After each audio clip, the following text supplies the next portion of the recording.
Tuhan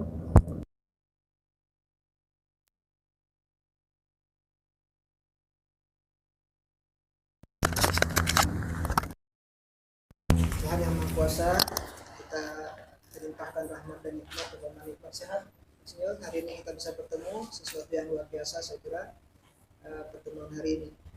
Yang saya hormati Uskup Agung Pontianak, Monsinyur Gus, Wakil Uskup, saya hormati para pastor yang hadir hari ini, kemudian pengurus FKUB Provinsi Kalimantan Barat. Terima kasih untuk Pak Makario Sintong, beliau memang koordinator untuk program kunjungan Pak. Ya. Di program FKUB tahun ini ada kunjungan silaturahim ke majelis agama, dan inilah hari ini yang terakhir untuk tahun ini kita bisa kunjungan ke sini. Jadi beliau yang mengkoordinir program ini, Pak Makario. Terima kasih sudah memfasilitasi. Yang saya hormati pengurus yang lain, sekalian kenalan nih Pak Uskup ya. Saya diamanahkan untuk Ketua FKUB Provinsi Kalimantan Barat tahun ketiga hari ini berjalan dengan beberapa pengurus yang lain yang sempat hadir hari ini. Saya kenalkan satu persatu. Dari paling samping Pak Uskup Agung, Pak Haji Nur Syahid, Sekretaris FKUB dari Majelis Ulama Indonesia, kemudian beliau juga di Kanwil Kementerian Agama bekerja KUB-nya. Kemudian sebelahnya Pak Pandita Ruling Kurniadi Darmara, Ketua Walubi Muda, Wakil Sekretaris di FKUB. Kemudian sebelahnya Pak Dr. Haji Ahmad Jais dari Majelis Ulama Indonesia. Kemudian berikutnya Dr. Miskari MUI. Kemudian sebelahnya Didi Darmadi juga MUI. Berikutnya Ibu Hajah Nurul Wahida juga MUI. Dan paling ujung sudah kenal rasanya ya, Bu Clara Dawi, penyanyi juga, suara emas kita di FKUB, Clara. Kemudian Mas ya di FKUB. Di ujung sekali ini tim media FKUB, Ahmad Fauzi, dia mengurus tentang media kita, publikasi media FKUB. Jadi pertama-tama kami mengucapkan banyak terima kasih atas sambutan Pak Uskup dengan semua jajaran di sini. Ini tentu sesuatu yang luar biasa. Kami mendengar betul perkembangan waktu, tidak mudah untuk mendapatkan waktu bisa berkunjung. Pak Uskup Agung Pontianak, itu kami mengucapkan terima kasih sekali waktu luang yang diberikan kunjungan hari ini. Nah, kami merasakan betul ya. Selamat datang Pak Pastor Suwarno. Kami merasakan betul sesuatu yang luar biasa dengan kunjungan seperti ini Pak. 3 minggu yang lalu barangkali ya, di tanggal 5, tanggal 6, tanggal 7 Agustus yang lalu, FKUB Nasional melakukan pertemuan silaturahim di Jakarta. Dan salah satu program yang juga luar biasa dirasakan oleh semua peserta adalah kesempatan berkunjung ke Katedral dan Istiqlal. Jadi kita berkunjung ke situ melalui terowongan silaturahim yang sudah dibangun di bawah, walaupun secara resmi belum dibuka untuk umum, tapi untuk peserta silatnas dibuka. Kita terus kemarin dibuka untuk melihat silaturahim itu, terowongan silaturahim, kita ke katedral, kemudian di Istiqlal. Komentar yang luar biasa dari semua peserta adalah rasa kebanggaan yang luar biasa. Yang tidak pernah masuk ke katedral, hanya bisa melihat dari luar, hari itu sempat masuk katedral, nuansa yang luar biasa. Nah, nuansa yang sama saya kira juga kita temukan hari ini, barangkali itu semua teman-teman ini bisa berkunjung ke sini, ke gedung keuskupan ini, melihat semua keunikan-keunikan di sini. Luar biasa saya kira, dan ini mendekatkan sebuah pemahaman kita tentang sesuatu yang luar biasa dalam majelis keagamaan itu Pak Uskup. Jadi kunjungan-kunjungan seperti ini sengaja kami bangun di FKUB. Jadi program sebenarnya sudah lama dirancang tapi baru terlaksana di tahun 2025 ini. Kunjungan kami sebut kunjungan silaturahim Pak. Jadi ini kunjungan silaturahim kerukunan, kunjungan silaturahim kerukunan untuk mendekatkan kalau selama ini mungkin kita selalu melihat dari luar, misalnya kita melihat dari jauh banyak hal yang mungkin satu tak bisa kita lihat dengan baik, tidak bisa kita lihat dengan benar. Yang kedua, mungkin kita melihatnya pada tataran kulit dan keliru, sehingga menimbulkan perspektif, bahkan mungkin juga dugaan yang keliru. Nah, karena itu program ini ingin masuk lebih dekat, untuk kita mengenal lebih dekat, lebih ke dalam apa yang bisa kita sharingkan untuk saling dikenal, saling diketahui, sehingga memunculkan sebuah pemahaman, ternyata ini loh istimewanya, ini kebaikannya, ini nilai luar biasanya dari semua majelis agama. Dan disitulah pada akhirnya kita yang muncul dalam hati kita, Pak Uskup, hanya rasa syukur gitu ya, rasa syukur ya. Kalau dalam bahasa Islam itu selalu mengucapkan subhanallah, ternyata begini gitu ya, sesuatu yang luar biasa selalu begitu mengucapkan dalam hati kita. Nah, sama saya kira saya kedua kawan-kawan ketika hadir di sini dipertunjukkan dengan suasana di gedung ini, dari lantai 1 dan semua ruangan-ruangan yang ada sampai ke ruangan ini, terbersit rasa syukur yang luar biasa, itu ternyata luar biasa gitu. Nah, ini saya kira yang perlu kita bangun, kami merasakan ini perlu kita bangun bersama. Kalau nuansa-nuansa begini terus kita bangun mulai dari tingkat pimpinan agama, majelis agama, sampai ke rakyat kita, ke umat kita yang lebih rendah, dibiasakan dalam suasana yang lebih dekat seperti ini. Maka kita percaya Pak Uskup, tidak akan ada konflik antar agama gitu ya. Berteman, saling mengenal, saling memahami antar agama bukan lagi menjadi sesuatu yang tabu, sesuatu yang tidak boleh, tapi menjadi sesuatu yang biasa, bahkan mengasihkan kalau kita melihat. Nah, ini saya kira motivasi tujuan dari program ini, mengapa kami lakukan kunjungan-kunjungan seperti itu. Jadi kira-kira seperti itu Pak Uskup. Nah, kesempatan-kesempatan seperti ini biasanya kami sudah lakukan ke 5 majelis agama yang lalu. Kita gunakan betul untuk kesempatan berdialog, berdiskusi, tanya jawab. Barangkali ada hal-hal yang kami ingin ketahui, dengan khususnya di agama Katolik misalnya ya, di keuskupan ini mungkin bisa ditanya, dan tentu saja jika hal-hal tersebut memang boleh untuk kami ketahui misalnya gitu ya. Jadi dialog-dialog itu yang perlu kita bangun, yang ingin kita bangun dalam kesempatan yang saya kira sangat langka ini, yang luar biasa ini. Kami tidak mudah saya kira untuk mendapatkan waktu ketemu dengan Pak Uskup Agung Pontianak. Saya kira untuk sambutan awal saya demikian. Sekali lagi terima kasih untuk sambutan ini. Mohon maaf jika ada hal-hal yang kurang berkenan dalam kedatangan kami sejak dari datang sampai kami pulang nanti dari pulang. Terima kasih, demikian. Assalamualaikum warahmatullahi wabarakatuh. Selamat pagi dan salam sejahtera untuk kita semua. Saya kembalikan ke Terima kasih Pak Ketua yang telah menyampaikan maksud tujuan silaturahmi kita ini, dan ini memang yang terakhir ya, kunjungan ke majelis agama dan menjadi program kita tahun 2020. Coba Pak hidupkan ini supaya pakai ini mic aja. Baik. Nah, selanjutnya mungkin langsung aja silakan. TV-nya itu.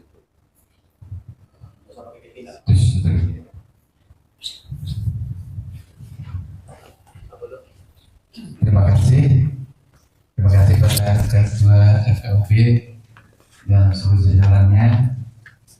Saya mohon maaf karena berkali-kali disampaikan masalahnya ingin menghadirkan semua pejabat Keuskupan Agung Pontianak. Ya, ini wakil kita sebut kuria itu pimpinannya, petinggi Uskup, wakilnya Vikaris Jenderal Pak Tutato, sekretarisnya Pastor Barces, bendaharanya Pastor Andre. Sekarang ada pertemuan di Singapura. Jadi kadang-kadang saya ada, mereka nggak ada. Kemarin pun saya mohon maaf karena selesai jadwal kemarin saya menang hampir 40 tamu dari Jakarta. Pastor bilang, Pastor Selano bilang digeser, dan kalau geser lebih enak pagi daripada siang kemarin. Jadi Tuhan itu baik. Yang kedua, sedikit tentang pandangan Gereja Katolik hubungan antaragama sejak Konsili Vatikan kedua yang dimulai 62 sampai 65 ada keputusan-keputusan atau surat pastoral Paus yang disebut ensiklik. Salah satu ensiklik itu yang diterbitkan Desember 1965 tentang Nostra Aetate, hubungan dengan agama kepercayaan lain. Tegas sekali dikatakan bahwa Gereja Katolik menghormati apapun yang terbaik yang ada pada kepercayaan agama lain. Itu dasar. Yang kedua, tanggal 3 Oktober tahun 2020, Paus Fransiskus almarhum mengirim surat pastoral lagi yang judulnya Fratelli Tutti. Semua orang itu saudara kita, dan itu dinampaknya ketika berkunjung ke Indonesia. Sejak saya datang ke sini, Bapak Ibu, mungkin para pendeta mungkin baru akrab sama saya datang di sini. Saya mulai menghidupkan kami ekumene, sungguh pun sama harga ya, bahwa di antara Protestan banyak kelompok-kelompok. Tapi bagaimana kan dari pihak kita bersaudara dengan itu. Ya. Juga pada tahun 2019, Gus Yahya waktu itu Nasiwanti Presiden yang kemudian Pak Bu ingin ketemu Paus, lalu menghubungi saya untuk memfasilitasi, karena saya uskup agung powernya lebih besar dari uskup biasa. Dari mana rekomendasi Duta Vatikan, dan saya menanti Gus Yahya kini Paus pada 2019 itu. Profesor Dr. Masarudin Umar pernah saya undang ke sini Pak, waktu dia di Gereja Agung. Bahkan saya kumpulkan para suster, pastor, dan sebagian pendeta untuk mendapat masukan langsung dari tokoh Islam, siapa Islam sebenarnya. Dan waktu itu dari pihak Katolik saya menganjurkan Pastor Uskup Purwokerto, Ibu Trihartono yang kemudian kuliah Islamologi di Al-Azhar, supaya para suster pendeta itu tahu sepertinya seperti apa. Dan intinya sebetulnya tidak seperti yang kita dengar di luar. Jadi saya sangat menghargai pertemuan seperti ini, terutama Paus yang banyak yang mencela karena Profesor Nasruddin cium tangan Paus tapi cium tangan, tapi dia persaudaraan. Profesor Nasruddin mengatakan, kata gali yang paling dalam, kita ini semua keturunan Abraham, cuma muncul di permukaan dengan beda-beda itu tadi, tapi itu bukan salah kita lah. Kalau aku boleh milih hidup, aku ingin lahir di Amerika supaya makmur hidupnya. Tapi lahir sebagai orang Dayak di kampung mau apa lagi? Ya, jadi ini saya sangka hal yang sangat baik dan saya sangat mendukung. Tapi memang kesibukan Pastor Bases ini sebagai sekretaris juga ketua tribunal. Jadi di Gereja Katolik ini kalau ada kasus perkawinan harus melalui hakim penyelesaiannya. Katakanlah misalnya orang cerai boleh cerai. Ketuanya Pastor Bases karena dia kuliahnya hukum gereja di Roma. Lalu sebelum langkah lanjutnya, banyak orang ingin tahu apa sih beda Uskup Agung dengan uskup yang lain. Jadi sekarang di Indonesia ada 10 keuskupan agung, 38 keuskupan. Kalimantan Barat ini ada 2 keuskupan agung, Samaria dan Pontianak. Keuskupan Agung ini tidak lebih dari koordinator. Uskup terus yang diantara uskup yang lain. Misalnya di sini, Keuskupan Agung Pontianak koordinator dari Keuskupan Ketapang, Sanggawa dan Sinta. Semacam Menko, tapi tidak punya kekuasaan langsung kepada uskup itu. Mereka otonom. Tapi misalnya kalau ada kasus, uskupnya bentrok dengan pastornya misalnya atau dengan umatnya, siapa menjadi penengahnya? Sebelum sampai ke Roma melalui Vatikan, Uskup Agung saya boleh bertindak. Apa yang terjadi di kalian? Karena kedudukan saya lebih tinggi. Tapi kekuasaan langsung mengatur dan sebagainya tidak. Ini antara lain tugasnya. Jadi tugasnya lebih bersifat moral, menjaga keutuhan uskupnya dengan umatnya di musim masing-masing, Dan kalau ada pastornya komplain dengan uskupnya, kemana komplain? Bisa mendapat saya, sehingga saya bisa panggil pastor itu, panggil uskup apa yang terjadi, itu singkatnya. Tapi saya tidak punya wewenang untuk mengatur inter uskup biasa itu, misalnya ketama. Tapi saya boleh kadang-kadang atas nama duta Vatikan ada yang nggak beres mengingatkan, Bapak Uskup kenapa terjadi seperti ini. Jadi itu intinya itu tadi, lebih semacam koordinator di bidang moral terhadap uskup di bawahnya.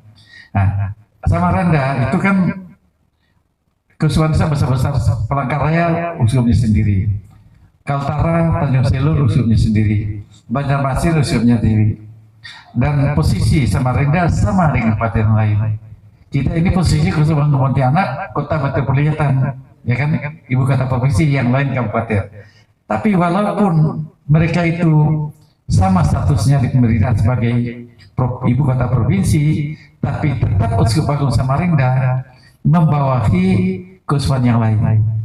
Nah, jadi pembagian melalui, tapi itulah tadi lebih bersifat orang tua, lebih bersifat mengayom, lebih bersifat mendukung, menjaga supaya ada persatuan antara uskup dengan pastornya, itu Pak.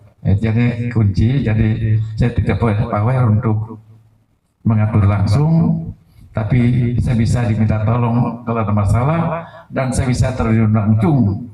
Katakanlah ada penentangan alamat, tidak selesai uskupnya, atas nama duta besar saya bisa memanggil uskup, itu kurang lebih ya.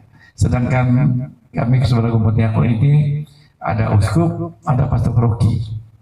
Jadi Gereja Katolik itu tinggi paus, ya, paus baru uskup agung. KWI itu semacam paguyuban saja. KWI itu bisa buat keputusan bersama, tetapi andai kata ada uskup yang ekstrim tidak mau melaksanakannya, haknya dia, beri kebebasan. Tapi pada umumnya kalau itu keputusan bersama, wajib secara moral dilaksanakan. Tapi andai kata dia merasa bagus, saya tidak bisa melaksanakan, nggak apa-apa, karena setiap uskup bertanggung jawab kepada paus, bukan kepada organisasinya. Kalau itu kan organisasi, Pak. Lalu di tingkat yang paling bawah adalah pastor paroki. Nah, misalnya di Sumatera Pontianak ini ada 37 paroki sekarang kan. Kota Madia Pontianak ini ada 9 tambah 2. Nah, jadi yang menentukan berdirinya paroki itu uskup. Ya, tentu saja saya melalui kuliah saya oleh universitas. Jadi strukturnya maka ada uskup, paroki. Nah, makanya kemarin waktu ada kasus di Desa Kapur, nanti tanggal 26 mudah-mudahan saya bisa ketemu dengan Pak Sujiwo dan sebagainya. Saya mengatakan tidak setiap orang Katolik boleh berbicara atas nama Katolik gitu. Akan sering oknum-oknum gitu. Ia punya hak bicara sama Katolik, struktur tadi, pastor paroki, uskup, atau vikjen dan sebagainya. Maka terjadi di lapangan mengaku Katolik. Siapa tahu nih Katolik pun orang ini nggak benar. Jadi kadang-kadang di Islam Protestan begitu juga. Jadi ini kadang-kadang nggak enak juga. Kita punya dampak, tapi jangan-jangan di paroki orang Katolik itu preman juga gitu. Nah, ini yang saya mau jelaskan juga, karena saya dengar kasus itu tiap kali ada kasus selalu di belakangnya. Tapi tidak mungkin seperti saya katakan tadi, kan saya juga mengamalkan yang Katolik yang semua saudara, tidak ada perbedaan satu dengan yang lain, bahkan budaya tetap berbeda, ya, tapi bukan berarti memisahkan kita. Ibaratnya kata orang, kita ini kayak mosaik ya. Makin berwarna, makin indah mosaik itu. Makin seragam, tidak menarik. Nah, bayangkan kalau laki-laki semua Pak, tidak semangat kita. Walaupun kami tidak nikah misalnya. Jadi itu keseluruhan, dan sungguh saya sangat mendukung ini. Dan di Gereja Katolik, di tingkat internasional pun ada komisi hubungan antar agama. Itu menunjukkan bahwa memang dari dulu Katolik seperti itu. Maka di tingkat KWI juga ada Romo Budi yang kemarin baru tingkat keuskupan pastor ini sebagai penghubung. Jadi dengan agama lain itu Pak, dan saya 10 tahun di sini, saya cukup melihat situasi kita kondusif. Nah, tentu saja selain punya hubungan kita antara agama dengan pemerintah juga harus ya, karena Gereja Katolik pun mendukung kebijakan-kebijakan pemerintah itu. Kadang-kadang isu kecil mau di blow up, tapi selama saya ini syukur itu tidak terjadi, apalagi kalau kita ini kompak, Pak. Karena kita yang punya anak buah yang sering emosional, kalau tentara kan jelas komandonya. Kita umat beragama ini sungguh-sungguh power seorang tokoh religius ini kan besar, power yang lebih menyentuh hati orang, bukan menyentuh kekuasaan dan sebagainya. Mungkin ini bukaan, jadi itu tadi banyak orang tidak tahu apa uskup agung, itulah tadi. Jadi yang kedua pembagian wilayah.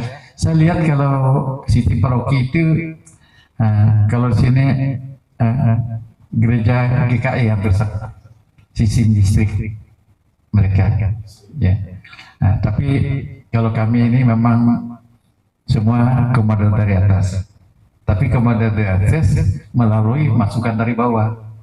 Jadi seorang pastor ada dewan parokinya, tapi dewan parokinya itu sifatnya konsultatif. Yang paling pokok memang mengenai ajaran imam. Tapi kalau bagaimana penyelenggaraan paroki dan sebagainya kan awam lebih tahu bagaimana pembangunan. Tapi kalau menyangkut iman tidak boleh. Sepakat misalnya azan kita tidak boleh punya istri lebih dari satu, lalu dewan paroki mengatakan boleh, nggak bisa. Itu pastor bisa veto gitu. Atau mengubah tata cara ibadat semau-maunya. Biarpun dewan paroki kompak nggak bisa, karena ini menyangkut iman tadi, yang bahkan saya sebagai uskup juga tidak boleh sembarangan gitu ya Pak. Jadi itu mungkin mau tanya ya. Jadi sampai sekarang pastor di Katolik belum bisa nikah sampai sekarang ya. Yang kedua, tanpa tetap menghargai perempuan, tapi sampai sekarang yang bisa jadi pastornya laki-laki. Ini kadang-kadang menjadi masalah kita itu ya. Baik, terima kasih Presiden atas beberapa penjelasannya. Tadi disebutkan di Sintang itu ada Keuskupan Sintang membawahi Kaposulu, Sintang dan Melawi. Lalu Keuskupan Sanggau membawahi Sanggau dan Sekadau. Sementara Ketapang dan Kayo. Iya.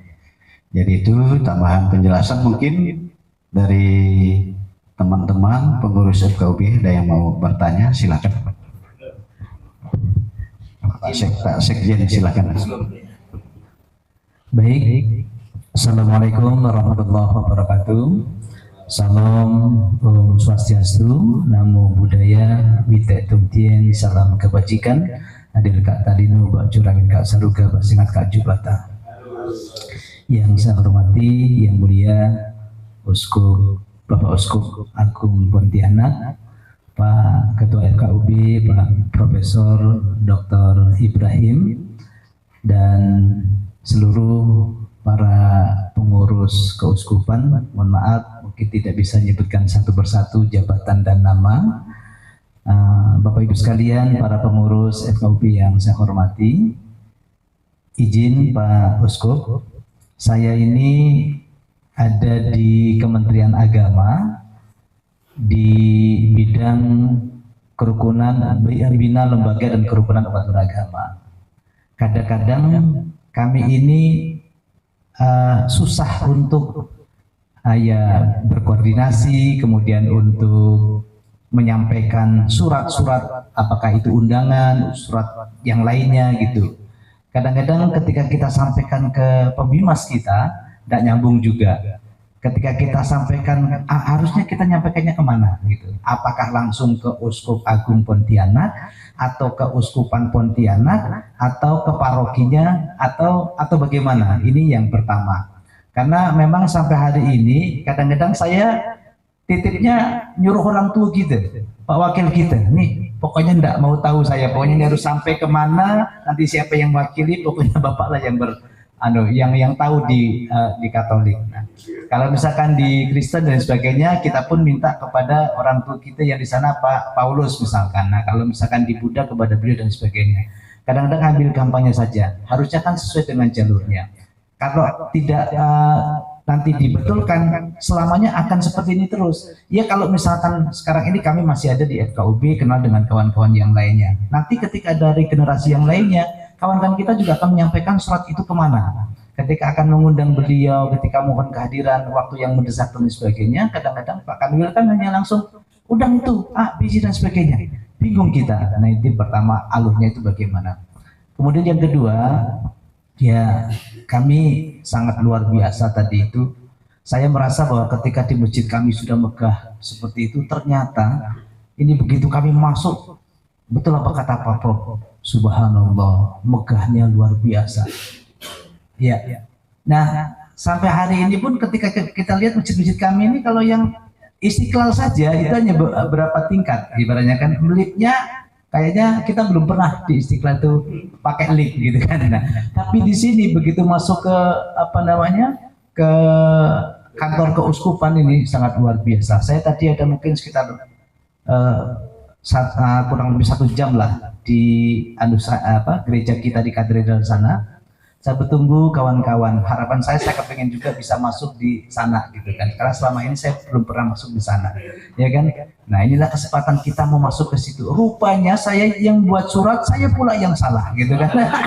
Udah bertunggu di sana, pantaslah. Kok nggak ada kawan satu pun yang mobil lewat, motor lewat dan sebagainya.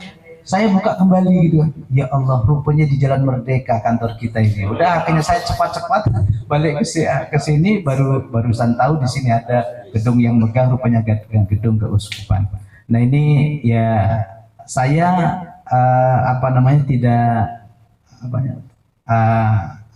tidak berpikiran begini.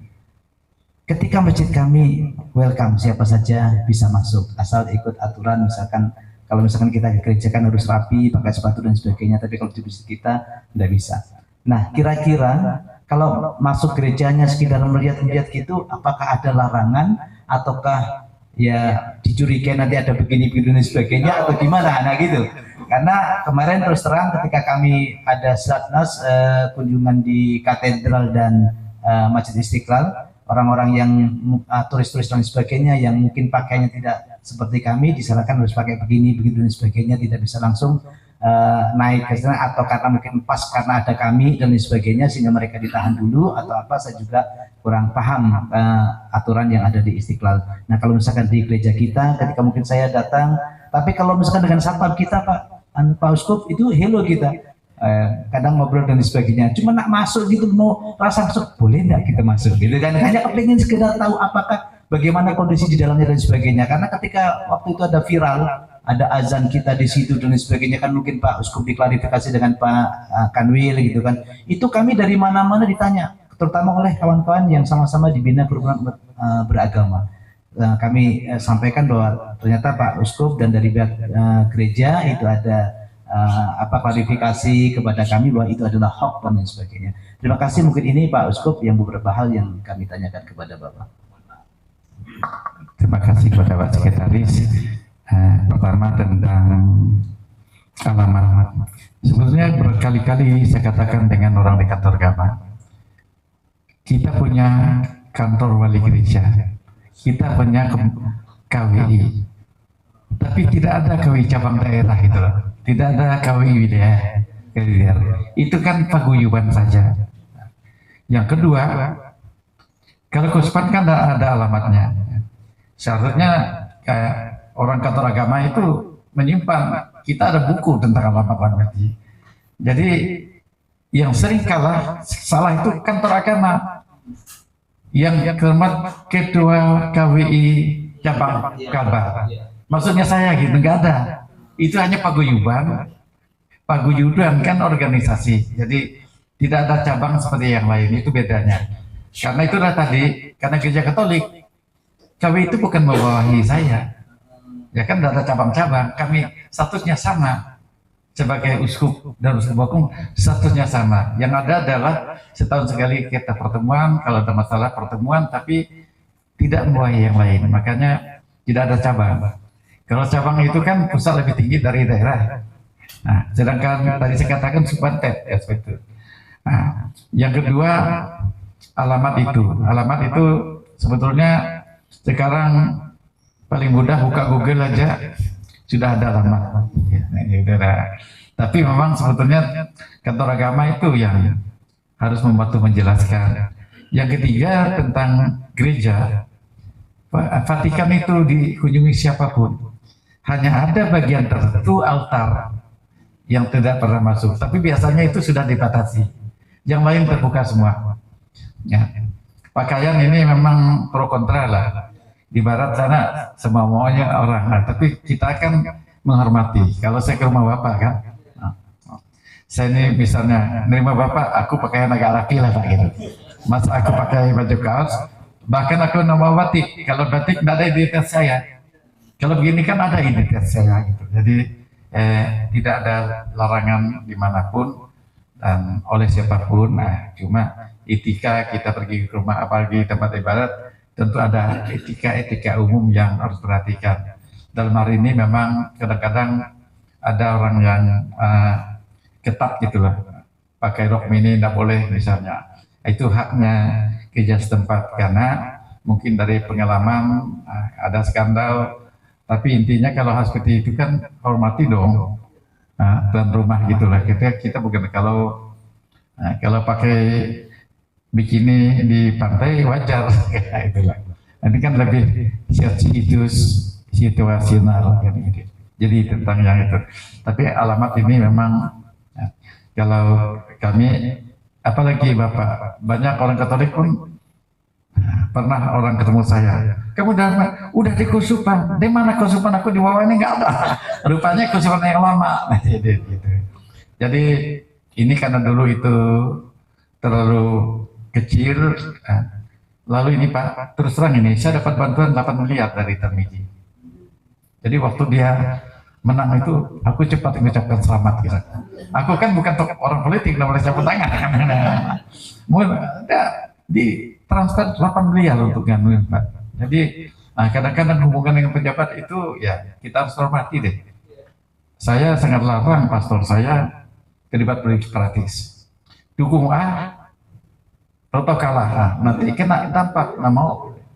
Jadi kita boleh memberi masukan-masukan, boleh mendiri, bahkan boleh menilai. Menurut aku ini terbaik. Tapi aku lebih bahasa orang. Lembaga survei terbaik, tapi tidak pernah lembaga survei mengatakan pilih dia ini yang terbaik. Karena 0,sekian % bisa salah. Sampai aku guru gini, siapa bilang Tuhan Allah tidak baik? Tapi bisakah orang kalau kamu tidak pilih Tuhan Allah masuk neraka? Kan tidak bisa kan? Masing-masing. Kan? Kalau tidak habis orang etis. Jadi ini yang kadang-kadang tapi secara formal gereja Katolik melarang imam, suster, bruder untuk politik praktis. Apa artinya politik praktis? Menjalahgunakan kekuasaannya untuk kepentingan politik. TP berpolitik harus, memberi tuntutan harus. Katakanlah, bahkan saya melarang pastor menilai orang secara moral. Dia korup, hati-hati dong. Yang masakan dia korup itu kan pengadilan. Tapi kalau kata oh dia ini kawin cerai, kan bisa dilihat istrinya 1 atau 2. Tapi berhubungan moral pun tidak bisa kita ngomong tentang pribadi orang. Ya. Jadi 5 tahun yang lalu di Sintang sempat heboh karena ada pastor Rocky menulis surat pada umatnya pilih A, pilih B. Nah, kalau anak buah aku udah sentil dia. Jadi ini kadang-kadang orang mengatakan, maaf kadang-kadang pendeta itu agak lain, aku tidak tahu lah misalnya. Ya, itu agak lain ya. Jadi kadang-kadang ada pertanyaan tertentu, bahkan jadi anggota TPR dan sebagainya, pastor tidak bisa. Pernah di Padang, pernah beberapa tempat, tapi gagal. Jadi tidak. Tapi kalau pendeta ini kan acaranya sendiri kan, saya tahu saya beberapa jadi anggota TPR. Tapi Katolik ketat sekali tidak mungkin. Kecuali dia keluar dari pastor dan tidak pastor lagi, ini warga negara, ini haknya dia gitu. Jadi apa terjadi skandal itu bukan berarti bahwa Katolik mengizinkan politik praktis. Nah, bahkan seorang pastor sebagai warga negara punya hak dari anggota DPR, tapi nggak lupa dia ini pastor gitu. Nggak bisa terikat oleh jabatannya, kata jabatan ini terikat dengan tapisan. Saya tidak bisa buat SK orang jadi pastor, saya hanya bisa melantik orang jadi pastor, jadi tergantung. Tapi kalau jabatan hanya SK, SK-nya cabut, jabatan hilang. Tapi pastor, suster, bruder itu nggak bisa kan. Jadi ini juga sering kedekatan dengan, nah, kadang-kadang ada orang Katolik dia ngomong saya dekat dengan saya, ya, silakan aja dekat. Jadi jelas Pak ya, jadi gereja macam katedral itu jarang kan orang naik sampai ke altar, di bawah saja.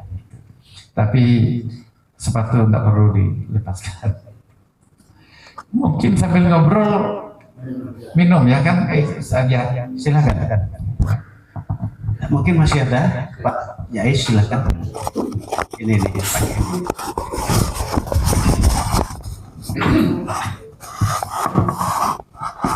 Terima kasih. Selamat pagi, salam sejahtera kita untuk semua. Assalamualaikum warahmatullahi wabarakatuh.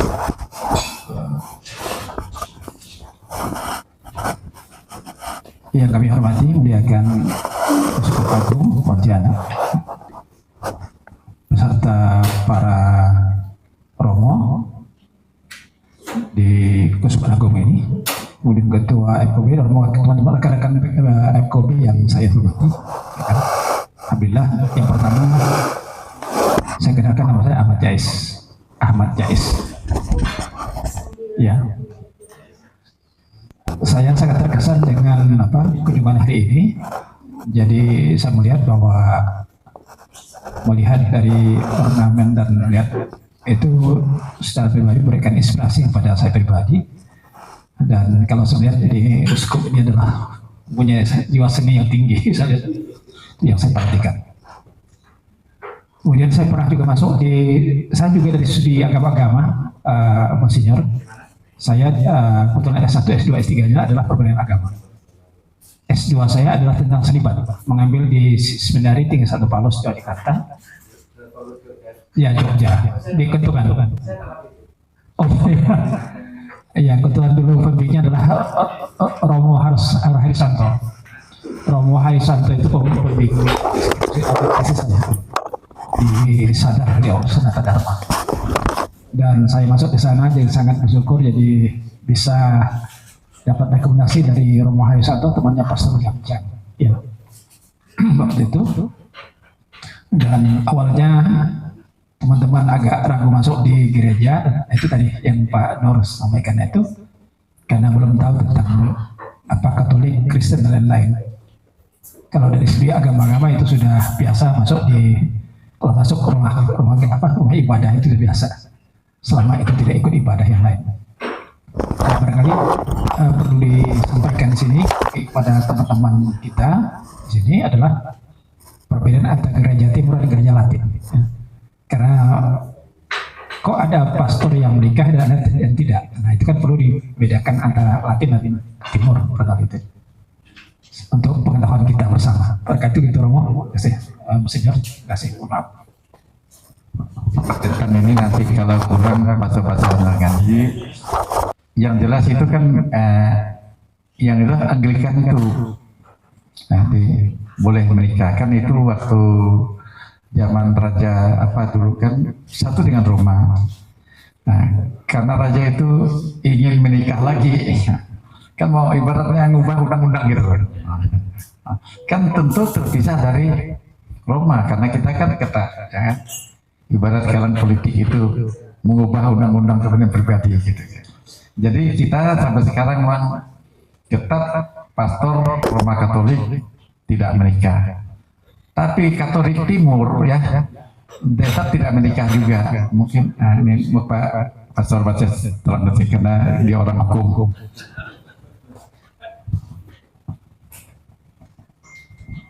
Izin menambahkan, gereja Katolik ini terdiri dari 22 ritus. 22 ritus itu sejarahnya kan di awal-awal gereja itu kan dogma dan sebagainya itu, kemudian kesatuan itu juga terpecah-pecah akhirnya. Lalu ada ritus-ritus Singkatnya ada 22 ritus, dan salah satu ritus ialah ritus gereja Katolik Barat atau ritus gereja Romawi yang kita ada di Indonesia. Lalu ada 21 ritus lain, yaitu ritus timur, ada Malabar, ada Koptik, ada Maronit, ada yang di Mesir itu yang terkenal itu Koptik, nah ada Antiochena dan sebagainya, ada 21 ritus. Ritus itu dulu berdiri sendiri-sendiri, tidak mengakui Paus sebagai pemimpin tertinggi mereka, lalu pelan-pelan mereka kembali ke pangkuan gereja Katolik. Karena sudah punya caranya, punya aturannya, punya liturginya sendiri, maka Paus menghormati ritus ini. Nah, di 21 ritus itu imamnya menikah. Imamnya menikah, tapi imam yang menikah itu dari awal itu sudah memang mau menikah. Artinya sebelum ditabiskan itu sudah harus menikah lebih dulu. Dan jenjang tabisan itu yang paling bawah itu kan diakonat. Sebelum ditabiskan menjadi diakon, imam ini menikah dulu, kemudian ditabiskan menjadi diakon, ditabiskan menjadi imam yang menikah. Dalam perjalanan, kalau istrinya meninggal, itu tidak boleh menikah lagi. Itu di ritus timur. Sementara di ritus barat, sejak abad ke-11, imam-imam itu tidak boleh menikah. Sejak abad ke-11. Tapi ada dua jenis imam, ada imam religius. Hanya kami ini imam religius. Imam religius itu kan imam yang berkaul. Itu ada kelompok yang disebut suster, bruder, dan imam. Itu berkaul 3 kaul. Kaul kemurnian, kemiskinan, dan ketaatan. Kaul kemurnian itu artinya tidak menikah. Bukan hanya tidak menikah, tapi hidup murni, membagikan diri untuk gereja. Gitu. Nah, karena berkaul, lalu menjadi imam. Jadi religius itu ada yang suster, ada yang bruder, ada yang imam. Imam-imam religius tentu sudah berkaul dari awal.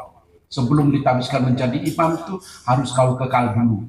Kaul kekalnya itu kemurnian, kemiskinan, dan ketaatan. Nah, maka imam-imam religius dengan sendirinya mereka selibat. Imam-imam diosesan itu sejak abad 11 di ritus barat ini diwajibkan selibat. Saya kira itu saja. Awam yang menjadi imam adat saya ini diosesan. Ya. Saya awam tidak pernah masuk biara jadi imam. Saya kan partai sini biara dulu masuk biara. Ya. Masuk biara kan sudah nabikan memang. Saya tidak pernah masuk biara. Maka tabisan imam itu juga saya melaksanakan selibat. Cuma bukan gaul. Janji. Ya. Jadi para calon imam diosesan begitu ditabiskan menjadi imam itu ada 3 janjinya juga, adalah selibat, taat kepada Bapak Uskup, dan hidup sederhana. Sementara kami yang religius itu sejak kaul pertama itu berkaul kemurnian, kemiskinan, dan ketaatan. Itu. Kemurnian artinya mempersembahkan diri, kemiskinan hidup dari penyelenggaraan ilahi, dan ketaatan kepada provinsial. Kalau kami bekerja di keuskupan, taat kepada uskup juga. Jadi 2 ordinarisnya, uskup dan provinsial. Kurang lebih seperti itu. Ya. Mungkin saya tambahkan, sini mengatakan tugas bruder, tugas apa? Jadi yang termasuk pemimpin gereja hanya imam, ya, 3 paling diakon, imam, yang lain ibaratnya kategorial.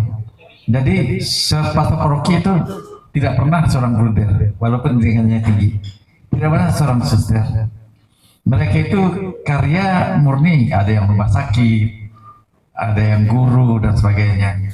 Jadi yang termasuk hierarki itu uskup, paus, uskup, dan pastor. Maka biarpun tinggi pendidikan seorang bruder, doktor lah pendidikan seorang suster, tidak bisa menjadi pastor paroki, bahkan tidak bisa menjadi wakil pastor paroki karena beda. Ya, mungkin dulu kurang lebih kalau IPDN, APDN dulu kan jadi pejabat. Nah, Kalau suster bruder itu kayak tentara, kayak polisi, punya tugas khusus. Cuma waktu Orde Baru dulu masih bisa tentara jadi bupati. Sekarang kan mau jadi bupati kan tanggalkan jubah tentaranya itu, polisinya. Sekarang mulai lagi. Pak, Paulus habis ini. Mana Pak?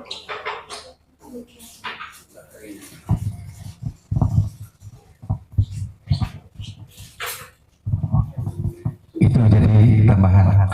Tapi santai-santai aja sekarang minum tuh kan.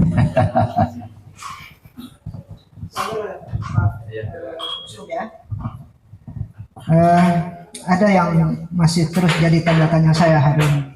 Kalau baca sejarah, lihat sejarah keagamaan kita, misalnya kalau dalam Islam misalnya Nabi Muhammad dalam Islam itu tokoh yang luar biasa, sosok yang luar biasa dalam penghormatan, penghargaan dengan semua umat manusia yang bukan hanya Islam tapi juga non Islam, itu luar biasa.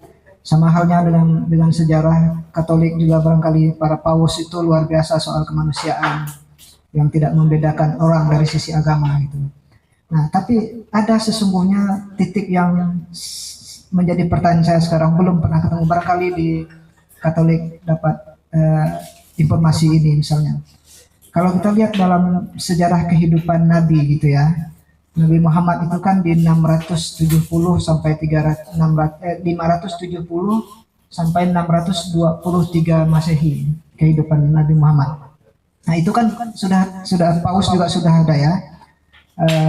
Kalau lihat dalam catatan sejarah umum tuh mulai dari Paus Yohanes III sampai Paus Honorius I misal di periode itu. Nah, ada nggak misalnya barangkali pernah dapat informasi sejarah di Katolik tentang komunikasi interaksi antara Paus dengan Nabi Muhammad masa itu, barangkali pernah terbangun gitu ya. Nah, ini menurut saya sejarah yang luar biasa kalau kita bisa ketemu gitu Pak Uskup ya, kalau kita bisa ketemu dengan sejarah itu, barangkali sudah terbangun komunikasi interaksi antara Katolik dan Islam, antara Paus dengan Nabi Muhammad pada saat hidup bersamaan itu di 570 sampai 623 Masehi itu.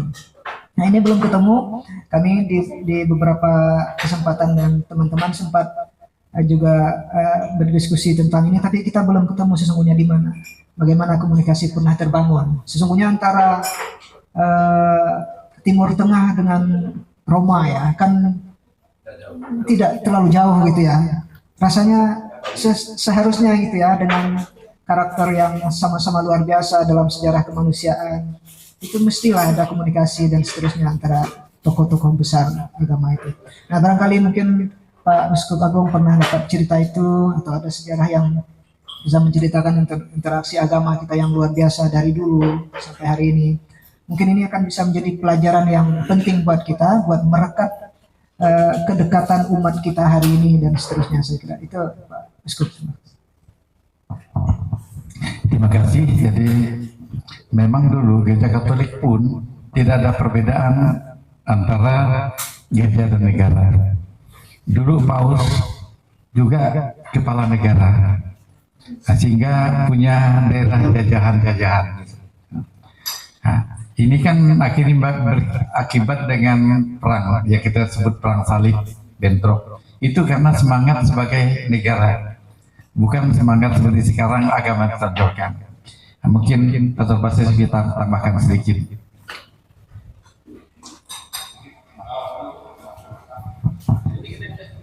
Dan mungkin Pak Suryanto izin. Dulu pusat gereja itu juga ada dua, Konstantinopel dan Roma. Konstantinopel dan Roma. Mengapa? Karena itu kerajaan-kerajaan besar dan tercampurnya antara pemerintahan sipil, katakanlah raja-raja itu, dan gereja itu nampak di awal. Misalnya dulu raja-raja yang Katolik itu dimahkotai oleh Paus. Bahkan pernah konklav itu diintervensi oleh raja-raja tertentu. Nah tentu itu tidak sah. Maka suatu zaman itu ada dua paus, satu di Roma, satu di Avignon. Justru yang di Roma itu paus yang tidak sah karena campur tangan para raja di Eropa. Yang sah itu di Avignon. Yang sah di Avignon itu kemudian karena sah, maka menurut sejarah melalui doa Santa Katarina dari Siena, paus ini kembali ke Roma, dan paus yang sebutlah tadi yang tidak sah itu ya mundur. Hal-hal seperti ini, katakan tadi abad ke-8 juga Henry ke-8 itu kan sebetulnya tidak punya anak dari permaisurinya, lalu mau menikah dengan Anna Boleyn. Tapi karena ya tidak boleh dalam gereja Katolik, menikahnya satu kali, dia ngotot lalu keluar dari gereja Katolik, maka itu disebut gereja Anglikan. Gereja Anglikan pemimpin tertingginya itu ratu atau raja Inggris. Pisah dari gereja Katolik, walaupun liturginya tuh sama dengan gereja Katolik, tapi tidak mengakui lagi paus sebagai pemimpin. Nah, hal tercampurnya antara dunia politik dan juga gereja ini membuat ada, katakanlah, hal-hal yang tidak jelas. Lalu menjawab pertanyaan Bapak tadi, di abad 8 itu atau abad 7 ke 8 itu, adakah nampak atau jejak-jejak sejarah di mana gereja Katolik itu berinteraksi, berkomunikasi, dan katakanlah sampai bertoleransi dan sebagainya itu dengan Islam? Nah, itu setahu saya tidak mempelajarinya sejauh itu. Tapi bahwa ada pengaruh satu sama lain, saya kira itu ada karena kan sumbernya sama, adalah di Timur Tengah, dan di situ berkembang agama-agama besar awal, misalnya kekristenan, kemudian juga ada pecahan dari Kristen Anglikan dan sebagainya, kemudian juga ada Ortodoks. Di situ pasti ada, hanya sejauh mana itu sejarah, sejauh yang saya pelajari tidak mencatat itu, sejauh mana kerjasama itu saya kira ya. Mungkin kita memang harus menelusuri ya itu. Kami juga ada ahli-ahli sejarah juga, ada pastor-pastor yang belajar sejarah. Mungkin Pastor Yato mau menanggapi, menambahkan.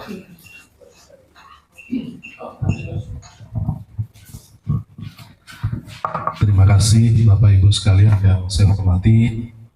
Bapak Uskup mencoba menjawab pertanyaan terkait apakah pernah di masa lampau Paus berinteraksi, katakanlah demikian ya, dengan tokoh Islam, terutama dengan Muhammad ya, Nabi Muhammad. Mohon maaf. Sejauh sepengetahuan saya, mungkin karena pengetahuan terkait dengan sejarah, dan saya bukan ahli sejarah gereja, ada pastor lain yang memang ahli sejarah gereja. Saya belum pernah mendengar pada zaman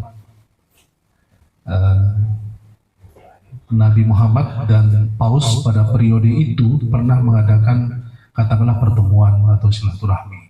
Namun saya mau mencatat, menggarisbawahi apa yang pernah terjadi, dan saya rasa kita semua tahu ketika almarhum Paus Fransiskus beberapa tahun yang lalu itu bertemu dengan Imam Agung Al-Azhar kalau saya nggak salah ya, dan membuat itu semacam nota kesepahaman atau itu yang di Jakarta, tapi yang ini tingkat internasional. Ketika Paus Fransiskus berkunjung ke Kairo kalau saya tidak salah, Abu Dhabi ya. Nah, itu kan sebenarnya itu ada latar belakangnya Bapak Ibu sekalian. Kebetulan nama Paus Fransiskus itu diambil dari seorang tokoh dalam gereja Katolik yang hidup pada abad ke-13, sekitar 1100, abad ke-12, 1122 kurang lebih lahirnya. Nama tokoh itu adalah Fransiskus. Fransiskus dari Assisi. Assisi itu nama sebuah kota di Italia, masih ada sampai sekarang. Dan kuburan dari orang kudus ini yang namanya Fransiskus itu masih ada sampai sekarang di kota Assisi. Dan sejak zaman Paus Yohanes Paulus II, pernah juga beliau mengajak semua tokoh agama sedunia, ya, dari berbagai agama bertemu di kota Assisi. Untuk apa? Mengenang kembali dan membangkitkan kembali spiritualitas, semangat yang pernah dikobarkan oleh orang kudus yang namanya Fransiskus dari Assisi itu tadi. Fransiskus dari Assisi itu terkenal pada zaman beliau masih hidup di abad ke-12 itu, terkenal dengan spiritualitas atau semangat yang selalu beliau katakan, kita ini adalah saudara. Kita ini diciptakan oleh Allah yang sama. Hanya beda keyakinan, beda cara menyembah dan sebagainya, beda cara sembahyang. Maka Fransiskus dari Assisi sampai hari ini di dunia itu dikenal sebagai tokoh yang mempromosikan persaudaraan. Nah, maka Paus Fransiskus tempo hari almarhum menulis salah satu surat resmi, kita sebut saja begitu, ensiklik namanya, ya. Judulnya itu Fratelli Tutti. Itu dari bahasa Italia. Fratelli itu artinya saudara. Tutti itu semua. Ya, kita semua adalah saudara. Kalau kita baca itu, karena ada terjemahnya dalam bahasa Indonesia, Paus Fransiskus almarhum menekankan terutama kepada orang Katolik, kamu ingat Fransiskus dari Assisi yang hidup pada abad ke-12 dulu, ya, yang mengingatkan kepada kita semua, jangankan manusia, bulan, bintang, matahari, air pun adalah saudara kita. Bumi ini adalah saudara kita. Kalau kamu merusak bumi ini, menghancurkannya, nanti dia akan balas itu dengan bencana dan sebagainya. Nah, lalu ketika Paus Fransiskus beberapa tahun yang lalu itu mengadakan pertemuan di Abu Dhabi itu kan sebenarnya sekali lagi kembali kepada apa yang pernah terjadi antara Fransiskus dari Assisi dengan seorang tokoh Muslim. Saya coba baca di sini kebetulan ada.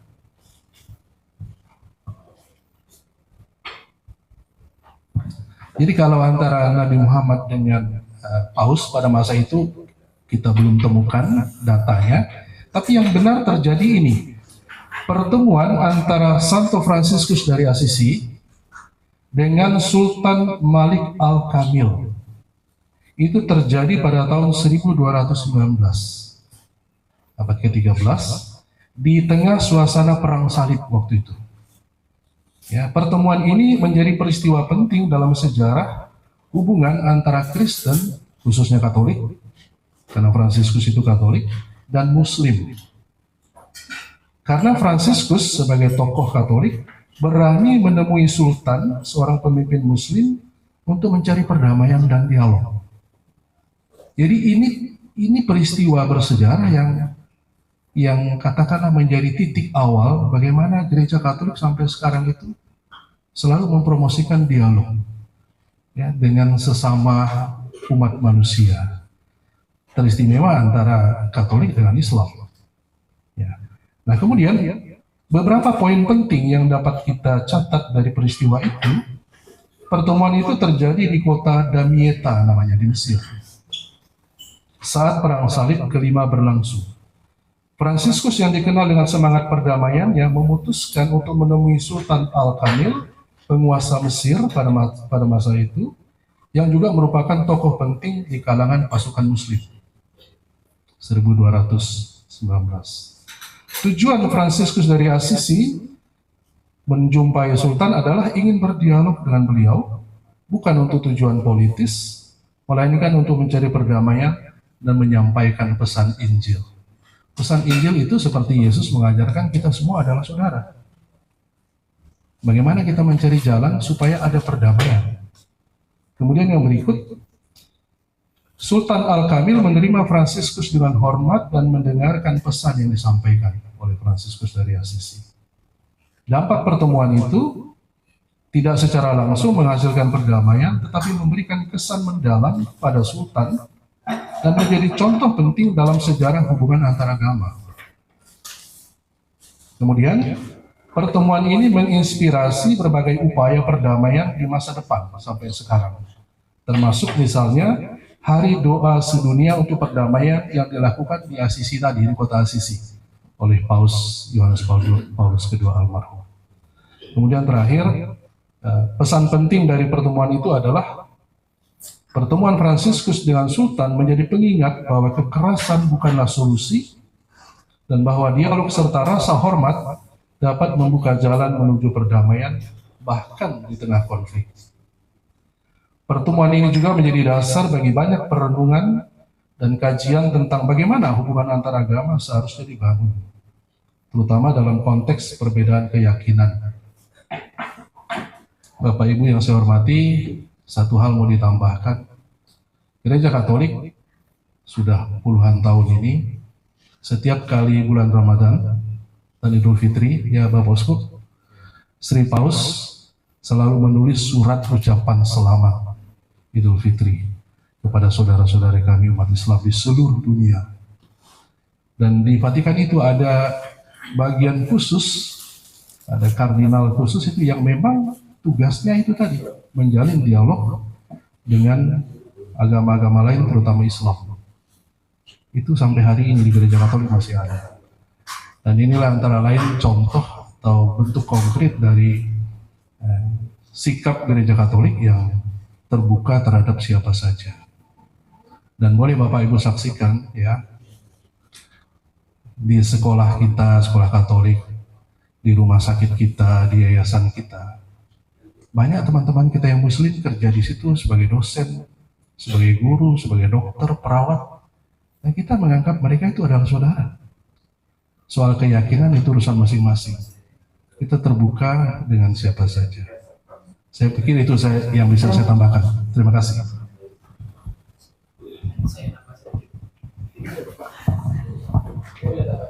Silah Pak Kiai. Terima kasih. Salam sejahtera untuk kita semua. Salam. Assalamualaikum warahmatullahi wabarakatuh.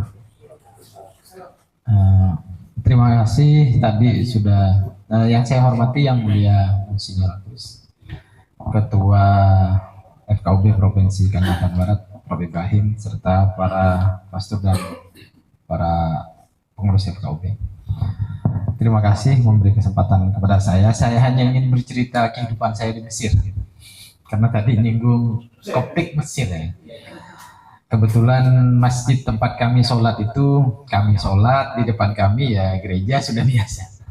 Walaupun nah itu yang sebenarnya yang perlu ditiru sebenarnya. Kami itu waktu itu, mohon maaf, 90% itu Muslim, bahkan Muslim Sunni. Dan di situ kami hidup sehari-hari dengan tetangga kami ya Kristen tadi, Koptik gitu ya. Koptik Katolik ya. Koptik masuk ke Katolik kan ya, tadi disinggung oleh beliau juga Koptik itu adalah Katolik. Dan kami keseharian itu tidak ada masalah, sholatnya kami tidak ada masalah. Bahkan kalau Natal ya, sama juga ada Natalnya ya. Itu di kami ya sholat biasa. Setelah kami sholat mereka mengadakan seperti kalau di kami itu seperti burdah,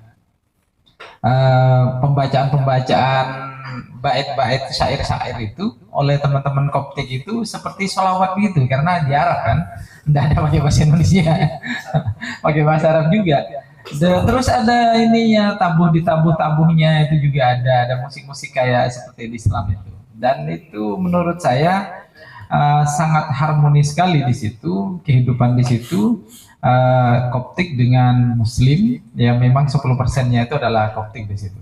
Tidak ada ya kesenjangan atau apapun. Bahkan ada keluarganya yang satunya itu keluarganya Muslim, satunya Koptik. Nah, itu tidak menjadi sebuah alat untuk memisahkan antara satu keluarga dengan yang lainnya. Justru itu semakin erat gitu. Itu menunjukkan bahwasannya ketika seseorang yang beragama mengamalkan ajaran agamanya dengan benar, maka justru mereka satu sama lain akan saling mempererat kehidupannya tadi.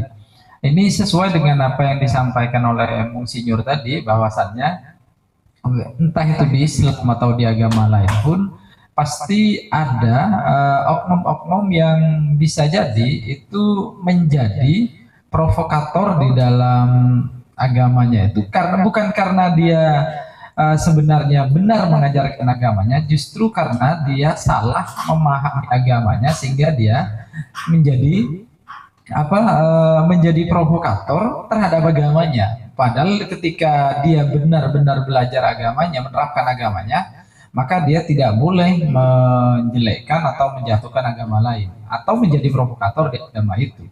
Seperti juga tadi disebutkan oleh Monsinyur, ada banyak tokoh-tokoh mengatasnamakan ini, mengatasnamakan itu, atau di dalam Islam mengatasnamakan Islam, tapi tidak mencerminkan Islam, atau dari Katolik mengatasnamakan Katolik, tapi tidak mencerminkan agama Katolik. Karena pada dasarnya semua agama itu adalah cinta damai, seperti yang disampaikan oleh beliau tadi. Terima kasih, mungkin itu saja sebelum dari saya. Terima kasih. Assalamualaikum warahmatullahi wabarakatuh. Baik, kami tadi sudah mau mulai dulu. Pendeta Ajong, sekaligus Ketua PGIW, Monsinyur, kemudian yang mewakili Matakin, Konghucu, Pak Edi ya, Adi. Hanya satu yang tidak datang hari ini, Pak Putu dari PHDI ya, dari Hindu. Dari? Ya kembali beliau. Mungkin masih ada yang lain sekaligus dijawab oleh Monsinyur. Silakan. Pak Pendeta Rolling dari Walubi. Yang sama-sama kita hormati, Subagung Pontianak, Monsinyur Agustinus Agus, beserta para pastor dan pater. Yang saya hormati Ketua FKUB, beserta seluruh jajaran pengurus FKUB yang hadir pada silaturahmi dengan Pak Uskup Agung. Sebenarnya Pak Uskup, saya familiar di lingkungan Katolik, karena dari TK sampai SMA saya bersekolah di sekolah Katolik. Saya TK di TK Bruder Melati, kemudian SD Bruder Dahlia A, kemudian SMP Bruder, SMA Santo Paulus. Jadi lingkungannya itu sekitar katedral. Dulu kami waktu SMP juga pernah masuk ke dalam katedral sebelum direhab ya. Itu semuanya bangunannya itu kayu ulin, seingat saya. Jadi boleh dibilang sebenarnya mungkin saja saya tidak berjodoh dengan Katolik, Pak Uskup. Tapi sebenarnya justru keindahan itu bukan karena keseragaman. Keindahan itu lahir dari keberagaman. Nah, saya kira ini adalah ruang perjumpaan kita, sungguh sebuah momen yang sangat bermakna ya. Kita bisa berjumpa langsung, berdialog dengan Pak Uskup sebenarnya. Jadi kami dari lintas agama tentu berharap bahwa hubungan dengan Pak Uskup bisa lebih akrab, lebih dekat. Dan satu lagi Pak Uskup, saya lupa. Pak Uskup itu pernah meresmikan rumah doa punya sepupu saya di Sungai Raya Dalam, Santo Faustina. Ya, itu kakak sepupu. Ya, itu Ibu Helen itu kakak sepupu saya. Pak Uskup. Oh iya, salam. Luar biasa. Jadi waktu Ibu Helen meminta Pak Uskup untuk meresmikan rumah doanya, saya juga hadir Pak Uskup. Cuma saya tidak masuk ke dalam doa itu. Saya di lapangan, di tenda. Tapi saya lihat Pak Uskup dengan kusuk, dengan hikmat itu mendoakan rumah doa. Jadi sebenarnya saya begitu masuk ke sini, saya kagum Pak Uskup. Pertama dengan gedung ini masih baru ya, tahun 2003. 2023. Oh ya. Oh ya benar. Dan yang lebih kagum saya lagi Pak Uskup, isinya ini ada boleh dibilang ini kan barang-barang yang tradisional ya, yang budaya ya. Saya kira ini sangat didokumentasikan dengan baik di dalam gedung keuskupan ini, dan tentunya saya juga bangga bisa bertemu dengan Pak Uskup di sini tempat ini, dan mudah-mudahan bahwa kedepannya hubungan kami tokoh-tokoh lintas agama FKUP bisa lebih dekat, lebih akrab dengan Pak Uskup. Mungkin sewaktu-waktu Pak Uskup bisa mengundang kami untuk coffee morning. Nah, untuk bisa membicarakan mengenai situasi di Kalimantan Barat ataupun Pontianak khususnya. Saya kira demikian saja Pak Uskup. Baik, Pendeta Rolling, Ibu masih sekalian aja nanti Monsinyur jawab. Setelah itu mungkin kita ke lantai berapa? 5. Baik, terima kasih. Kalau tadi Ustadz Miskari sekolah depannya ada Katolik ya. Bapak itu tadi sekolah di sekolah Katolik. Kalau saya ini Pak lahir di Jogja di komunitas Katolik Pak, Danukusuma. Kebetulan saya sekolah SD di Tukangan, depannya Kanisius, dan ketika kecil Pak, saya selalu kok sore-sore anak kampung tuh main di sekolah Kristen, ada guru. Dan mengapa kami suka main di sana? Karena kalau sore-sore itu ada gamelan, tari-tarian, kemudian ada namanya lapangan Trunggono. Itu ada main basket ya, yang tunarungu itu. Itu pada tahun saya di Jogja 65 sampai tahun 75. Jadi indahnya, harmonisnya kerukunan di sana. Jadi teman-teman saya di kampung itu, di Jogja itu, kalau teman satu rumah nih Pak ya, kalau di sekolah negeri, saya sekolah negeri kan, Tukangan, Islam Pak, kamarnya Assalamualaikum atau Bismillah. Tapi kok saudaranya masuk sekolah Kanisius, Katolik Pak. Jadi itu fine-fine aja. Dan pada tahun berapa itu saya pindah tahun 75, kemudian tahun 81 saya juga ke sana. Dan lapangan Trenggono itu sudah dibeli sama Kanisius tadi. Jadi begitu saya lihat Bapak tadi memamerkan ornamen, ya memang sepertinya Katolik ini identik dengan kearifan lokalnya tadi.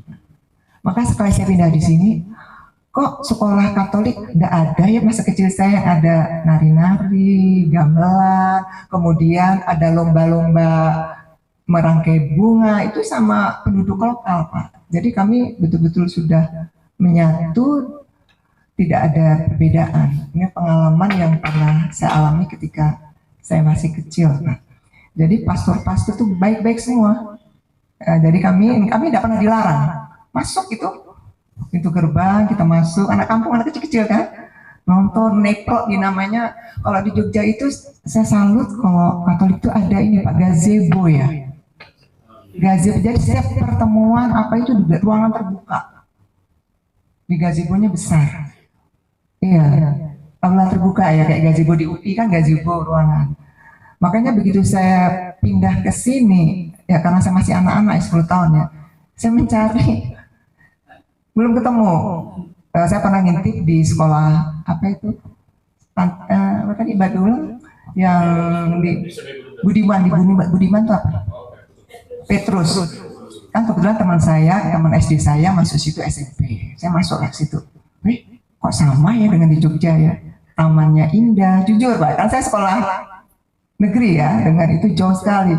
Tamannya indah. Kok saya dulu ingat ketika saya ke Kanisius tuh ada pohon cemara, taman-tamannya.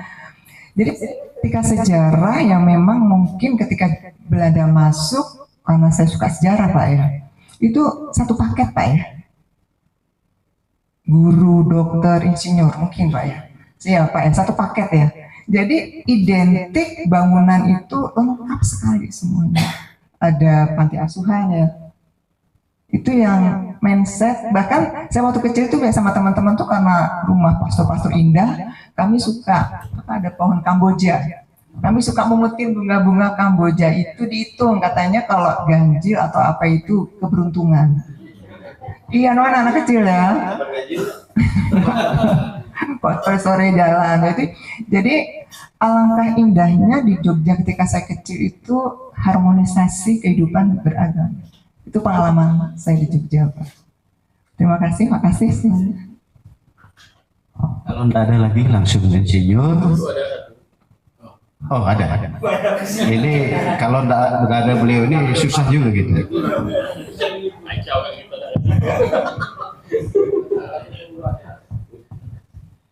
Assalamualaikum warahmatullahi wabarakatuh. Selamat pagi, salam sejahtera untuk kita semua. Salam Om Swastiastu, Namo Buddhaya, salam kebajikan. Yang saya hormati Insinyur Uskup Agung Pontianak, kemudian jajaran Keuskupan Agung Pontianak, dan semua pengurus FKUB Kalimantan Barat. Mungkin saya lebih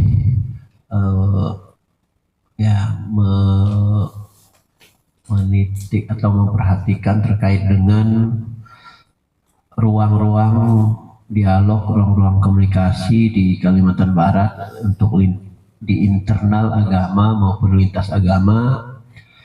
Menurut saya perlu terus kita jaga, terus kita tingkatkan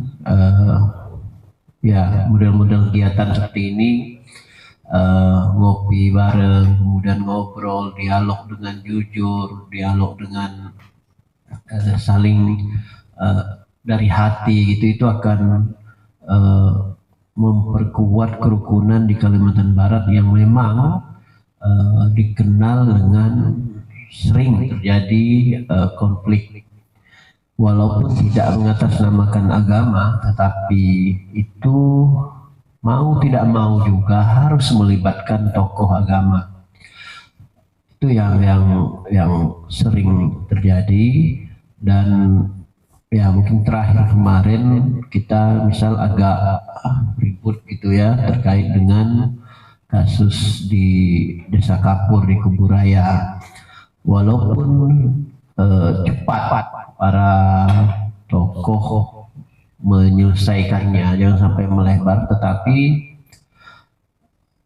hal-hal yang kecil seperti itu kalau kita tidak cepat tanggap, kalau selama ini ruang-ruang komunikasi kita tidak baik, maka itu akan bisa menjadi lebar.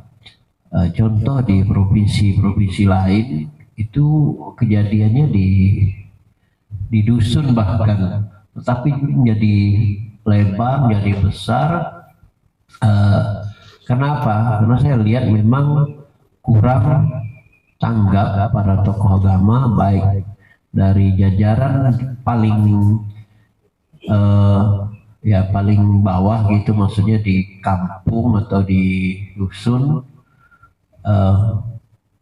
Mungkin itu yang perlu jadi evaluasi kita. Jadi untuk Kalimantan Barat saya lihat memang sudah sangat bagus ruang-ruang komunikasi itu terus dibangun, salah satunya lewat kegiatan silaturahmi seperti ini yang dilakukan FKUB. Dan kami yakin nanti di internal majelis agama atau di internal FKUB sampai ke tingkat kabupaten atau bahkan sampai di kecamatan, ada di beberapa kabupaten tuh kalau tidak salah ada FKUB juga. Itu bukan hanya di kita saja, tapi lebih ke menyentuh ke akar rumput. Nah, kalau itu ruang-ruang komunikasi, ruang dialog sering kita lakukan dan kita viralkan hal-hal yang baik ini, maka saya yakin Kalimantan Barat akan semakin maju. Dakwah di internal agama, di masing-masing agama itu akan lebih nyaman, lebih lebih istilahnya akan lebih membuat semakin harmonis umat. Saya kira itu yang dapat saya sampaikan. Terima kasih. Selamat, ini sudah siang. Terima kasih. Assalamualaikum warahmatullahi wabarakatuh. Salam sejahtera untuk kita semua. Oke, terima kasih Pak Didi. Silahkan Insinyur langsung aja barangkali ya. Terima kasih Pak Ketua dan jajaran pengurus menjawab tadi waktu saya berkati jadi Bu Ellen tinggal di Jakarta, rumahnya didedikasikan untuk kita sebut ada satu kelompok karena menilai mereka siap jam 3 doa pribadi, dan waktu itu Pak Sujiwo juga hadir. Nah, saya mengatakan karena bakal rumah Pak Sujiwo yang sekarang jadi bupati Gubernur Raya, dan saya kenal Pak Sujiwo sudah lama. Dan waktu Pak Sujiwo mengatakan kalau ada orang mengganggu kalian beribadah ini lapor dengan saya. Itu luar biasa. Waktu di Singapura kemarin saya di luar kota jadi nggak bisa tanggap. Tapi Pak Supriyanto sudah lama kenal baik dengan saya, mungkin 5-6 tahun.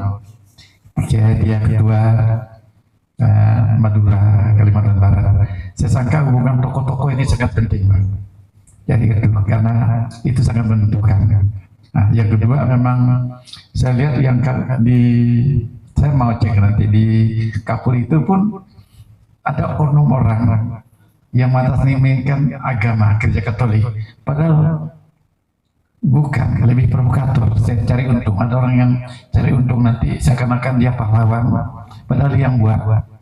Atau kadang-kadang dari para ragi sehingga menghapuskan sesuatu yang buruk demi uang dan sebagainya. Itu sangat menyedihkan ya. Tapi untung bagaimanapun karena saya kenal benar dengan Pak Sujiwo dan Pak Supriyanto, orang yang betul-betul sangat nasionalis itu. Jadi pada umumnya saya senang Pak Ketua, dan ada baik kadang-kadang ya untuk membantu coffee morning ya.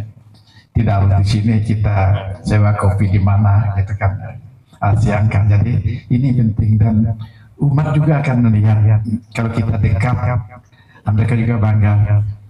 Saya pertama kali buka puasa dengan gubernur, dengan Pak Nur Sarnyaldo, sampai aku pakai sepatu ini bagaimana aku duduk. Tapi Pak Nur Sarnyaldo merasa bangga, bahkan haji yang beri ceramah itu selalu menyebut. Nah, saya bilang apa salahnya? Dan juga ini penting. Jadi umat Katolik pun melihat saya hadir, mereka juga bangga, Pak. Jadi ini memang perlu terobosan karena ada orang larang kita ikut ibadah. Nah, terakhir saya tahun ini Idul Adha itu tahun lalu aku beli 3 ekor kambing, tahun ini 1 ekor sapi. Nah, kebetulan satan kami dari 3 satan, 1 Islam sini. Cari masjid yang kurang lebih miskin gitu. Tapi ini bukan untuk gagahan. Saya bilang pastor, ini bentuk kepedulian. Tapi kadang-kadang orang bisa nilai bahwa ini minta puji. Ya, di beberapa provinsi Jawa sudah menjadi kebiasaan seperti itu. Jadi saya cari bukan yang lalu yang masjid di depan ini, yang tahun ini saya cari yang umat yang sederhana dan sebagainya. Jadi banyak hal kecil-kecil. Nah, cuma tetap ada orang yang iri hati, barang-barang yang balik, sombong dan sebagainya. Tapi saya berbahagia hari ini bisa, dan sekali lagi cari waktu yang saya dengan Vijen itu sangat sulit. Tapi puji Tuhan hari ini bisa. Selanjutnya nanti kita naik ke lantai Lena. Kemarin kan kelompok Ibu Ellen itu hampir 40 orang maka saya pasang tenda di atas. Belum mau saya bongkar supaya kita bisa makan di lantai 5 itu lebih baik. Jadi nampaknya kebetulan, tapi nampaknya Tuhan juga bantu kita. Jadi terima kasih Pak Ketua, dan saya sangat dukung, dan saya selalu komunikasi dengan Pastor Suwarno ini ya. Dan yakin saya kalau ini sering kita lakukan, nanti juga melalui media kami akan ekspos melalui saya punya status IG saya. IG saya itu sudah 19.800 follower. Nah, coba orang melihat uskup begini. Bukan untuk sombong, media itu perlu kita gunakan untuk kebaikan bersama. Mungkin ini yang bisa saya sampaikan. Terima kasih semuanya, dan Pak Makarius, kalau kita naik ke lantai 5, cuma karena lift ini kan hanya 1.000, nah mungkin 10 orang bisa naik 2 kali ya. Akan sampai Insinyur, ada tambahan sedikit. Izin Insinyur, tadi mengenai akar rumput bagaimana kita kan. Nah kami itu kan punya paroki, kemudian di paroki itu ada program kerja Dewan Pastoral Paroki, ada 5 bidang, dan terakhir itu adalah bidang kesaksian. Jadi bagaimana orang Katolik memberi kesaksian di tengah masyarakat, dan kita selalu mengedepankan masyarakat kita kan majemuk. Bagaimana kita sebagai orang Katolik bersikap tepat dan benar di tengah masyarakat majemuk ini. Nah, salah satu juga seksi yang ada di paroki yang di ujung tombak itu adalah kerasulan awam dan FKUB. Jadi kami biasanya menawarkan kalau di situ benar-benar majemuk, FKUB wajib ada di Dewan Pastoral Paroki tadi. Kan ada juga paroki-paroki yang mungkin mayoritasnya mungkin Katolik, tapi kan kita tetap berada di masyarakat majemuk dan mereka itu di akar rumput di paroki-paroki itu. Saya biasanya keliling ke paroki-paroki untuk pembekalan Dewan Pastoral Paroki dengan bidang-bidang itu tadi, lalu seksi-seksinya, program kerja mereka. Selalu kami menekankan kemajemukan itu dan bagaimana kita berdialog di akar rumput. Nah memang seringkali orang mengatakan bahwa dialog itu di tingkat atas, di bawah bagaimana gitu. Kita selalu mengingatkan itu, bahwa di bawah itu yang paling penting, yang bersinggungan langsung. Kalau di atas itu kan petinggi-petinggi itu ya mungkin bertemunya jarang. Sedangkan yang di bawah itu ya itu tadi, misalnya mengenai kerja bakti cobalah didialogkan. Kerja baktinya jangan minggu siang misalnya, bisa minggu sore atau hari lain, supaya kita sama-sama bersama-sama dalam kerja bakti di RT atau di RW dan sebagainya. Itu selalu bisa didialogkan. Ini yang kami sampaikan kepada ke paroki-paroki yang paling bawah lah, akar rumput ada di sana. Itu, terima kasih. Baik, terima kasih Pastor Barses atas tambahannya. Sebelum ke lantai atas mungkin dan closing statement singkat dari ketua. Baik. Pertama-tama untuk menutup ini saya mengucapkan banyak terima kasih untuk Monsinyur, para pastor yang sudah menerima kunjungan ini luar biasa. Saya kira kalau kita mau mencatat masing-masing itu banyak sekali catatan yang luar biasa tentang kunjungan kita hari ini. Dan itu tentu nuansa-nuansa seperti ini, wadah seperti ini, wadah pertemuan komunikasi antar kita mesti selalu kita bangun ke depan, Pak Monsinyur, mudah-mudahan. Yang kedua, catatan saya tadi bahwa dengan semua yang kita bangun dari sejarah lalu sampai hari ini untuk kebersamaan antar umat, kita masih menyadari bahwa masih ada kelompok-kelompok kecil dalam umat kita yang saya sebut pemahaman keagamaannya liar tadi gitu ya. Mengatasnamakan agama tapi sebenarnya pemahamannya liar, keliru, dan itu yang merusak. Karena itu ini juga menjadi PR kita bersama untuk menangkal pemahaman-pemahaman liar itu. Di Islam masih banyak. Nah itu ini juga PR kami supaya kita bisa menampilkan agama yang kalau bahasa Islam itu rahmatan lil alamin, itu agama yang menyejukkan, yang mendamaikan, yang menyelamatkan semua orang. Jadi bukan agama yang memusuhi semua orang. Karena hakikat agama Islam Katolik tadi sama, bahwa semakin kita beragama sesungguhnya adalah semakin baik kita dengan banyak orang yang lain.